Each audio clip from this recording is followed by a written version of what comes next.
Hi to everyone, welcome back to my channel.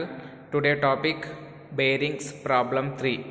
Already మనం బేరింగ్స్లో problem 1 and problem 2 complete చేసుకున్నాం. ఈరోజు మనం డిస్కస్ చేసేది బేరింగ్స్లో problem number 3.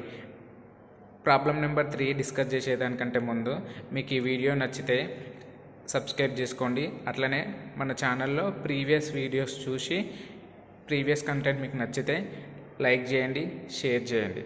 Okay, next topic. A flat footstep bearing 300 mm diameter supports a load of 25 kN if the coefficient of friction is 0.05 and the speed 150 rpm. Calculate the power lost at the bearing under the following condition. First one, uniform pressure, and second one, uniform wear. So ఇక్కడ ఏమంటున్నా అంటే first power last అంటే power అనేది calculate చేయాలి. ఏ కండిషన్స్లో 2 కండిషన్స్లో మనం power calculate చేయాలి. అందులో ఫస్ట్ కండిషన్ ఏంటి అంటే యూనిఫామ్ ప్రెషర్కి పవర్ క్యాలిక్యులేట్ చేయాలి అండ్ యూనిఫామ్ వేర్కి పవర్ అనేది క్యాలిక్యులేట్ చేయాలి. So this is the problem. First మనం ప్రాబ్లమ్ సాల్వ్ చేయాలంటే స్టెప్ 1 ఏంది, గివెన్ డేటాని ఇచ్చిన ప్రాబ్లమ్ని రీడ్ చేసి గివెన్ డేటాని క్లియర్గా రాసుకోవాలి. సో ఇక్కడ నేను ఆల్రెడీ అండర్లైన్ చేసిన చూడండి, diameter of the shaft diameter ఎంత ఉంది, 300 mm. ఓకేనా, నెక్స్ట్ రేడియస్ కావాలి మనకి. రేడియస్ కావాలి అంటే డయామీటర్లో ఎంత, హాఫ్ వేసుకుంటే దట్ ఈస్ 300/2 150 mm. ఇంకా నెక్స్ట్ ఏమి ఇచ్చింది ఇక్కడ, supports A load of 25 kN అంటే bearing load W equal to 25 kN. But దీన్ని ఎందులో తీసుకోవాలి, మనం న్యూటన్లోకి కన్వర్ట్ చేసుకోవాలి. అంటే 25ని కిలోన్యూటన్లో ఉంది కదా, దీన్ని న్యూటన్లో కన్వర్ట్ చేసుకుంటే 25 × 10⁻³ న్యూటన్లోకి కన్వర్ట్ అయింది. నెక్స్ట్ ఇంకేమిచ్చిండు, coefficient of friction, that is coefficient of friction mu equal to 0.05, speed 150 rpm, that is speed of the shaft n equal to 150 rpm. ఏం క్యాలిక్యులేట్ చేయాలి మనం, power lost 2 conditions, power lost in uniform pressure, power lost in uniform wear conditions. So ఇది first step. ఏంది, ప్రాబ్లమ్ని read చేయాలి. Read చేసిన ప్రాబ్లమ్ని కేర్ఫుల్గా అందులో ఏమేమి గివెన్ డేటా ఇచ్చిండో ఆ డేటాని క్లియర్గా రాసుకోవాలి. సెకండ్ స్టెప్ ఏంటి అంటే మనం ఏ ఫార్ములా, సో ఫర్ ఎగ్జాంపుల్ ఇక్కడ power lost in uniform pressure అన్నారు కదా, ఈ ఫస్ట్ కండిషన్కి ఫస్ట్ ఫార్ములా రాసుకోవాలి. యూనిఫామ్ ప్రెషర్ కండిషన్కి మనం పవర్ ఫైండ్ అవుట్ చేయాలి అంటే that is P equal to 2π/NT/60. ఓకేనా, ఈ ఫార్ములా రాసుకున్నాం. ఫార్ములా రాసుకున్న తర్వాత గివెన్ డేటాలో మనకి ఇక్కడ ఏ పవర్ క్యాలిక్యులేట్ చేయాలంటే ఎన్ని పారామీటర్స్, ఈ 2 పారామీటర్స్ రిక్వైర్మెంట్ ఉన్నాయి మనకి. ఏంటిది, స్పీడ్ కావాలి, టార్క్ కావాలి. But speed is given in the problem 150 rpm, but torque not given in the problem. Torque ఇవ్వలేదు కాబట్టి ఈ యూనిఫామ్ ప్రెషర్ కండిషన్కి మనం ఫ్రిక్షనల్ టార్క్ క్యాల్కులేట్ చేసి ఆ టార్క్ని తీసుకొచ్చి ఇందులో సబ్స్టిట్యూట్ చేస్తే మనకి ఏమొస్తుంది, యూనిఫామ్ ప్రెషర్ కండిషన్కి పవర్ అనేది వస్తుంది. సో లెటస్ చూద్దాం. చూడండి, ఫ్రిక్షనల్ టార్క్, ఈ ఫ్రిక్షనల్ టార్క్ కూడా ఏ కండిషన్కి మనకు, యూనిఫామ్ ప్రెషర్ కండిషన్కి frictional torque formula that is T equal to 2/3 μWr. అంటే ఇక్కడ ఈ టార్క్ కావాలంటే మళ్ళీ ఎన్ని రిక్వైర్మెంట్స్ ఉన్నాయి మనకి, 3 పారామీటర్స్ అనేవి రిక్వైర్మెంట్ ఉన్నాయి. అందులో μWr, ఈ 3 పారామీటర్స్ కూడా గివెన్ డేటాలో ఉన్నాయి అంటే ఉన్నాయి, ఇస్ ద μWr. సో ఈ 3 పారామీటర్స్ జస్ట్ సింపుల్గా ఇక్కడ సబ్స్టిట్యూట్ చేస్తే that is T equal to 2/3 mu ఎంత ఉంది మనకి 0.05, W 25 × 10⁻³ R, radius of the shaft ఎంత 150. ఓకేనా, సో ఇది మొత్తం కూడా మనం క్యాల్సీలో క్యాల్కులేట్ చేస్తే ఎంత వస్తుంది అంటే దట్ ఈస్ ఎంత వస్తుంది అంటే here T equal to 125 × 10⁻³ Nm. Newton ఎంఎంలో వస్తుంది.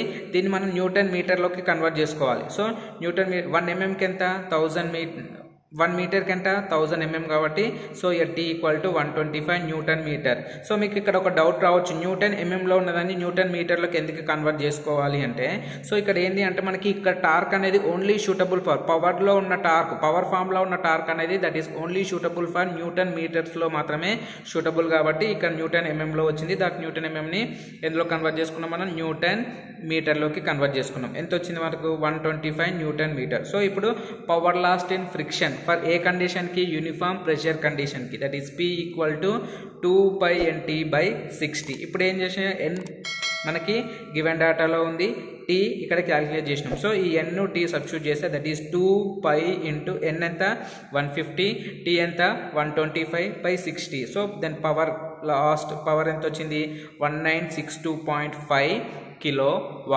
నెక్స్ట్ ఫస్ట్ అయిపోయింది. నెక్స్ట్ ఏముంది power lost in uniform wear, అంటే యూనిఫామ్ వియర్ కండిషన్కి కూడా మనం ఏం క్యాలిక్యులేట్ చేయాలి, పవర్ లాస్ట్ అనేది క్యాలిక్యులేట్ చేయాలి. So see here this is the uniform wear కండిషన్కి అగైన్ పవర్ ఫార్ములా రాసుకోవాలి, దట్ ఈస్ 2πnt/60. మళ్ళీ మనం ఇక్కడ పవర్ క్యాలిక్యులేట్ చేయాలంటే ఓన్లీ ఎన్ మాత్రమే అవైలబుల్ ఉంది, టార్క్ ఉందా, టార్క్ లేదు. ఓకేనా. ఇన్ ప్రీవియస్ కేసులో ఏం చేసినాం, యూనిఫామ్ ప్రెషర్కి టార్క్ క్యాలిక్యులేట్ చేసినాం. ఓకేనా. సేమ్ థింగ్ అట్లనే ఇక్కడ యూనిఫామ్ వియర్కి కూడా ఏం క్యాలిక్యులేట్ చేయాలి మనం, torque, that is friction. Uniform wear కండిషన్కి frictional torque formula that is 1/2 μ into W into R. మీరు ఇక్కడ ఒకటి అబ్జర్వ్ చేయాలమ్మా, యూనిఫామ్ వియర్ కండిషన్కి ఫ్రిక్షనల్ టార్క్ ఏమో 1/2 μWR. అదే యూనిఫామ్ ప్రెషర్ కండిషన్కి టార్క్ ఫార్ములా ఏంటి అంటే that is 2/3 μ into W into R. ఈ డిఫరెన్స్ మీరు అబ్జర్వ్ చేయాలి. సో ఇక్కడ ఏంది T = 1/2 μWR కదా. ఈ 3 పారామీటర్స్ ఏమున్నాయి మనకి ఇక్కడ గివెన్ డేటాలో అవైలబుల్ ఉన్నాయి. అవి సబ్స్టిట్యూట్ చేస్తే 1/2 μ that is coefficient of friction 0.05, W bearing load 25 × 10⁻³ radius 150. ఇది మొత్తం క్యాల్సీలో మనం క్యాల్కులేట్ చేస్తే ఏమొస్తుంది, that is torque equal to 93.75 into 10⁻³ Newton mm. ఇక్కడ ఏం చెప్పుకున్నాం మనం, దిస్ ఫార్ములా ఈ పవర్లో ఉన్న టార్క్ అనేది ఓన్లీ దేనికి సూటబుల్, న్యూటన్ మీటర్కి మాత్రమే సూటబుల్ కాబట్టి న్యూటన్ ఎంఎంలోనే ఎందులో కన్వర్ట్ చేసుకున్నాం. కన్వర్ట్ చేసుకోవాలంటే ఏం లేదు, 1 మీటర్కి ఎంత 1000 mm కాబట్టి ఈ 1000 రిమూవ్ అవుతుంది అంతే. Then torque equal to 93.75 newton metre. So ఈ టార్క్ని ఎందులో power lost and friction formula ఏం రాసుకున్నాం, ఇక్కడ రాసుకున్నాం కదా, అదే ఫార్ములా మళ్ళీ ఇక్కడ రాసుకున్నాం. P equal to hear 2πnt/60. ఇక్కడ ఎన్ ఇస్ ద ఎందులో ఉంది మనకి గివెన్ డేటాలో ఉంది, టార్క్ ఇక్కడ క్యాలిక్యులేట్ చేసిన ఈ వాల్యూస్ ఈ ఫార్ములాలో సబ్స్టిట్యూట్ చేస్తే that is P equal to 2π n ఎంత 150, టీ ఇక్కడ క్యాలిక్యులేట్ చేసినాం కదా దట్ ఈస్ 93.75 / 60 వేసుకుంటే then power equal to 1472.62 watts. So this is the model 3 bearings law model 3. Problem number 4. So let us discuss. A flat collar bearing has internal and external diameter of 60 mm and 100 mm respectively, and coefficient of friction is 0.05.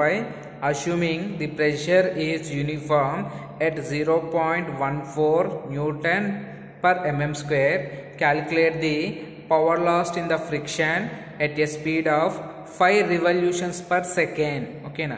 So first మనం ఇక్కడ ఏం calculate చేయమంటుండు, first calculate the power lost in friction. అంటే ఏ బేరింగ్కి, flat caller బేరింగ్కి మనం power అనేది calculate చేయాలి. ఓకేనా.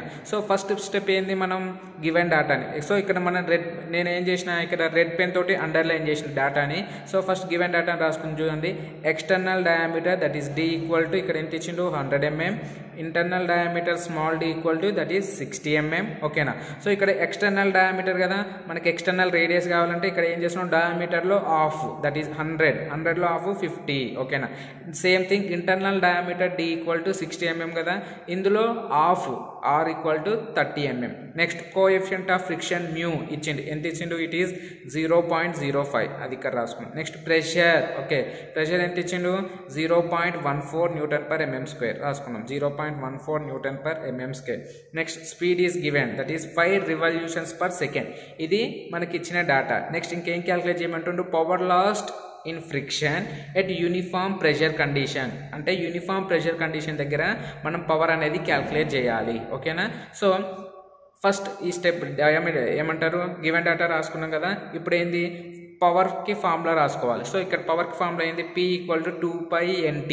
సో మీరు ఒకటి అబ్జర్వ్ చేయాలి, ఇన్ ప్రీవియస్ ప్రాబ్లంలో పవర్కి ఫార్ములా ఏంది 2πnt/60 తీసుకున్నాం. ఓకేనా.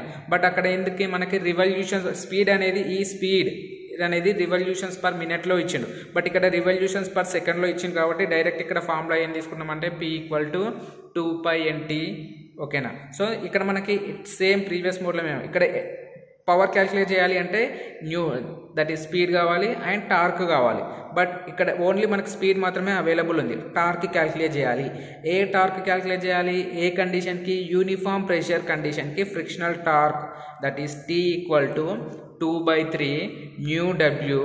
ఓకేనా, capital R cube minus R cube by R square minus small r square. ఓకేనా, సో మరి ఇప్పుడు మన టార్క్ క్యాలిక్యులేట్ చేయాలంటే మనకి ఈ డేటా మొత్తం అవైలబుల్ ఉందా లేదా ఒకసారి చూసుకుందాం. మ్యూ ఫ్రిక్షన్ ఉందా? గివెన్ డేటాలో ఉంది. W that is bearing pressure ఉందా? ఉంది. R that is capital R ఉంది అండ్ స్మాల్ r ఉంది. సో ఇవన్నీ ఇందులో సబ్స్టిట్యూట్ చేసుకుంటే ఇంకోటి వన్ మోర్ ఏంటి అంటే మనకి డబ్ల్యూ లేదు ఇక్కడ. ఓకేనా, సో ఇక్కడ ప్రెషర్ ఇచ్చిండు, డబ్ల్యూ క్యాలిక్యులేట్ చేయాలి. మనకి బేరింగ్ ప్రెషర్కి ఫార్ములా ఉంది కదా. బేరింగ్ ప్రెషర్కి ఫార్ములా ఏంటి? That is P equal to W/A. P equal to W/A. మనం ఈ డబ్ల్యూ క్యాలిక్యులేట్ చేయాలంటే ఇది క్రాస్ మల్టిప్లికేషన్ చేసి ఏమొస్తుంది? W equal to P into A అవుతుంది. ఓకేనా, సో దెన్ ఇక్కడ ఏరియా మనకి ఇక్కడ ఇది ఏంటిది? P అంటే ప్రెషర్, బట్ A అంటే ఏం కావాలి? ఏరియా కదా. ఏరియా క్యాలిక్యులేట్ చేయాలి దేనికి? కాలర్ బేరింగ్కి. So then A equal to pi into R square that is external diameter square minus external radius square minus internal radius square. ఓకేనా, సో ఇది తీసుకొచ్చి ఎందులో సబ్స్టిట్యూట్ చేసుకుంటున్నాం? ఏ ప్లేస్లో సబ్స్టిట్యూట్ చేసుకున్నాం. So W equal to P ఎంత మనకి డేటాలో ఇచ్చిండు? That is pressure 0.14 into pi. ఏ వాల్యూ మొత్తం కూడా ఇది సబ్స్టిట్యూట్ చేసుకున్నాం. పై ఇంటూ R స్క్వేర్ ఏంది? That is 50 square minus small r square ఏంది? That is 30 square. ఇది మొత్తం క్యాలిక్యులేట్ చేస్తే మనకి క్యాల్కులేట్ ఎంత వస్తుంది? That is W equal to 703.72 newtons వస్తుందమ్మా. ఇప్పుడు మనకి ఏం కావాలి? ఈ డబ్ల్యూని తీసుకొచ్చిన కదా, ఈ డబ్ల్యూని తీసుకెళ్ళి టార్క్లో సబ్స్టిట్యూట్ చేస్తే ఏమొస్తుంది? మనకి ఫ్రిక్షనల్ టార్క్ వస్తుంది. So then torque T equal to 2/3 new W R cube minus R cube by R square minus R square. So ఇక్కడ అన్ని డేటా తెలుసు, జస్ట్ సబ్స్టిట్యూట్ 2/3 మ్యూ ఎంత ఇచ్చిండు? 0.05. డబ్ల్యూ ఇక్కడ క్యాలిక్యులేట్ చేసాం దట్ ఈస్ 703.72. ఓకేనా, 50 cube minus 30 cube by 50 square minus 30 square. ఇదంతా మనం క్యాలిక్యులేట్ చేస్తే ఎంత వస్తుంది? That is T torque equal to 1436.75 newton ఎంఎంలో వస్తుంది. అగైన్ న్యూటన్ ఎంఎంలో మనం ఎందులో కన్వర్ట్ చేసుకోవాలని చెప్పుకున్నాం. ఎందుకు? ఇక్కడ న్యూటన్ మీటర్కి మాత్రమే షూటబుల్ ఇది. So newton MM that is 1.436 newton metres. ఓకేనా, దీన్ని తీసుకొచ్చి ఎందులో సబ్స్టిట్యూట్ చేసుకోవాలి? ఈ పవర్లో సబ్స్టిట్యూట్ చేసుకుంటే మనకి ఏమొస్తుంది? Power lost for uniform pressure కండిషన్కి. So power lost in friction that is P equal to 2πNT. ఇక్కడ 2 ఇంటూ పై ఇంటూ ఎన్ ఇచ్చిండు 5 revolutions per second into torque ఎంత వచ్చింది మనకి? 1.436. ఇది మొత్తం సబ్స్టిట్యూట్ చేస్తే ఎంత వస్తుంది మనకి? పవర్ అనేది 45.11 watts. So this is the problem. ఈ వీడియో నచ్చితే లైక్ చేయండి, షేర్ చేయండి అండ్ సబ్స్క్రైబ్ చేసుకోండి.